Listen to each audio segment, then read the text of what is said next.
I was a tinker, a builder, worked as a carpenter and loved that.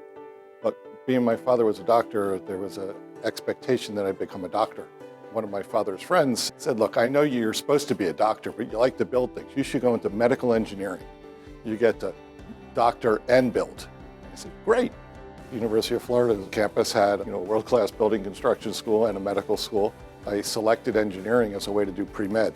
Once I started doing the engineering stuff, I found it fascinating.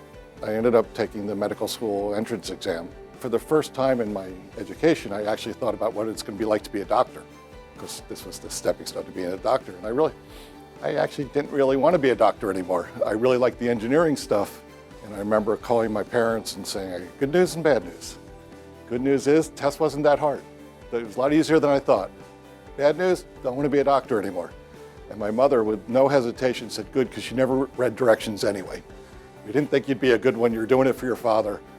I've been very fortunate to be able to spend a significant amount of time with Chris. He's an amazing individual. Chris is a rock star, not only among scientists and engineers, but in any sort of gaming community.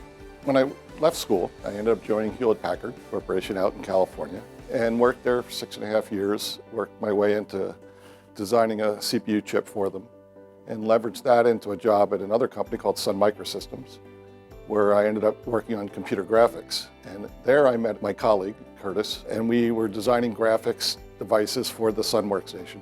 Got together with our friend Jensen, a supplier of chips to Sun Microsystems, and we decided to start NVIDIA to go pursue multimedia in the PC space, which was a rather young, immature technology at the time.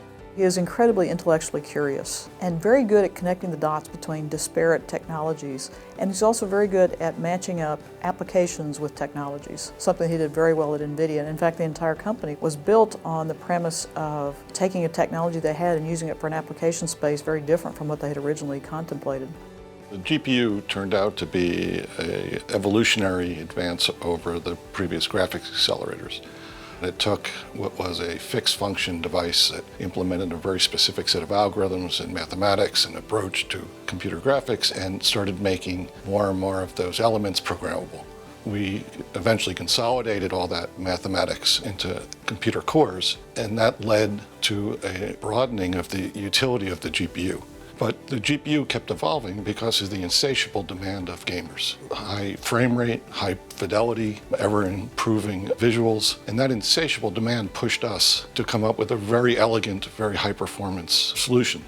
NVIDIA's development of the GPU has had tremendous impact on both consumer market and also in science and engineering. More recently, NVIDIA has developed applications which utilize GPUs in machine learning, and as we know, machine learning is one of the most significant advances of this decade and will be so for the next probably 10 to 20 years. Simulation and modeling have replaced, wet labs and physical modeling in many respects.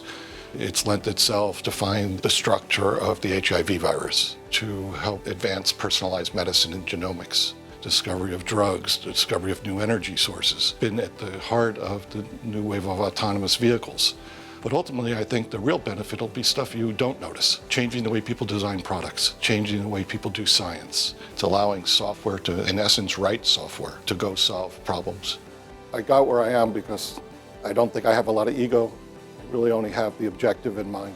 And I'm very cognizant of the fact that I'm working with people, and I'd like them along for the ride.